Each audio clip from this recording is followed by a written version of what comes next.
ഇതിന്റെ പിന്നിലുള്ള ഗൂഢാലോചന എന്താണെന്ന് എനിക്ക് മനസ്സിലാക്കണം. എല്ലാം ഞാൻ തെളിയിക്കും.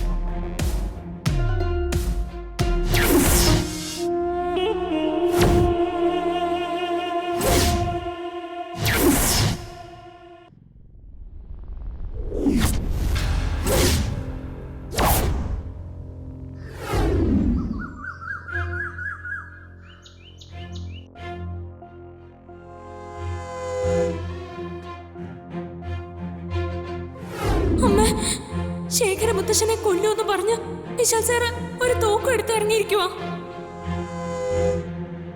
ഇപ്പോഴത്തെ സാഹചര്യത്തില് വിശാൽ സാറ് അത് ചെയ്യുകയും ചെയ്യും.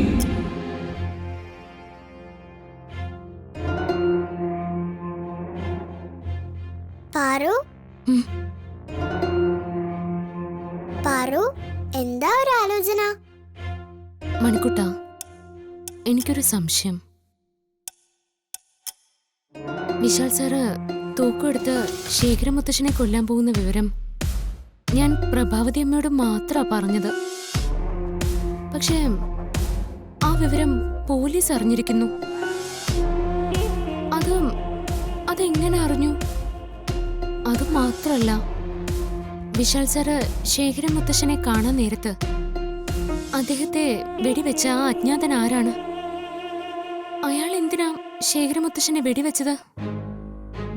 എല്ലാം കൂടി ചേർത്ത് ചിന്തിക്കുമ്പോ എവിടെയോ എന്തൊക്കെയോ ഒരു ഗൂഢാലോചന നടന്നതുപോലെ ഒരു തോന്നല്.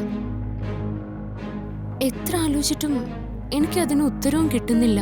പാറു, നിന്നോടും പ്രഭാവതി അമ്മയോടും പറഞ്ഞ വിവരങ്ങൾ പോലീസ് അറിഞ്ഞത് മറ്റാരിൽ നിന്നുമായിരിക്കില്ല. അത് പോലീസിന്റെ ചെവിയിൽ എത്തിച്ചത് പ്രഭാവതി അമ്മ തന്നെയായിരിക്കും. കാരണം ഗാർഗി നിന്റെ ഒപ്പം തന്നെ ഉണ്ടായിരുന്നല്ലോ. ഇതിന്റെ എല്ലാം പിറകില് പ്രഭാവതി അമ്മ തന്നെയായിരിക്കുന്ന എന്റെ ഒരു നിഗമനം.